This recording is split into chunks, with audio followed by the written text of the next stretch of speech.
हम जब संस्कृति शब्द कहते हैं, राष्ट्र की आत्मा संस्कृति में होती है।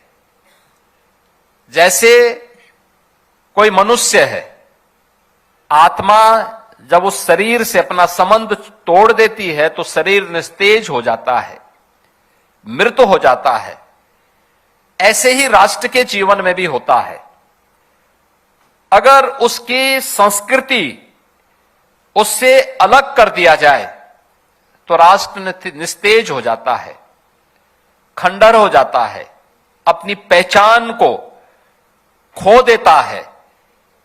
लेकिन भारत की कला ने, भारत की स्वर ने, भारत की इस लय ने अपनी इस पहचान को सम और विषम परिस्थितियों का सामना करते हुए जो निरंतरता दी, उन संस्कारों की बदौलत है कि भारत की हमारी संस्कृति अपने आप को दुनिया में सनातन संस्कृति के रूप में स्थापित करने और उसको प्रभावी ढंग से उसकी विभिन्न विधाओं के माध्यम से आगे बढ़ाने में सफल हुई है।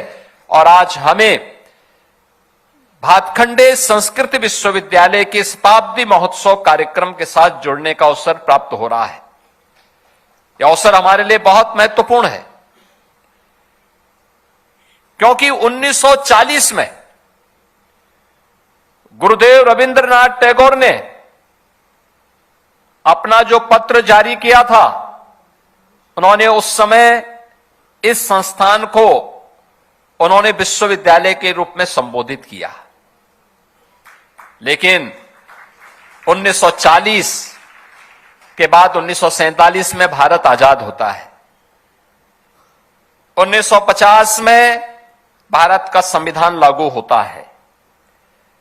1947 से लेकर के लगातार 2017 तक सरकारें आती गईं, जाती गईं। लेकिन मैं धन्यवाद दूंगा तत्कालीन राज्यपाल श्री राम नाईक जी ने। एक दिन जब मैं उनसे मिलने के लिए गया था, उन्होंने कहा कि भातखंडे संस्थान यहां पर है, क्या वह विश्वविद्यालय बन सकता है? तो मैंने कहा कि जरूर इसमें प्रयास होना चाहिए और हम प्रयास करेंगे, हमारे पास प्रस्ताव आ जाता है। तो मैं हमेशा इस बात को मानता हूं कि कलाकार ये ईश्वरीय गुण है, हमें उसकी अवमानना नहीं करनी चाहिए, और चाहे उसमें किसी भी विधा से जुड़ा हुआ हो, उसको सम्मान देना चाहिए, उसको प्रोत्साहित करने का प्रयास करना चाहिए।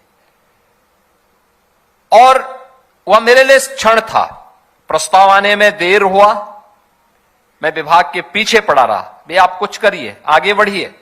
लेकिन मुझे प्रसन्नता है कि गुरुदेव रविंद्रनाथ टैगोर ने जो कल्पना की थी कि विष्णु नारायण भातखंडे जी की, पंडित विष्णु नारायण भातखंडे जी की भावनाओं के अनुरूप विश्वविद्यालय के प्रस्ताव को हम आगे बढ़ा सकें, और 2022 में हमारी सरकार ने इसको विश्वविद्यालय के रूप में मान्यता दी। और आज भातखंडे संस्कृत विश्वविद्यालय उत्तर प्रदेश का पहला संस्कृति का विश्वविद्यालय बनकर के हमारे सामने खड़ा है।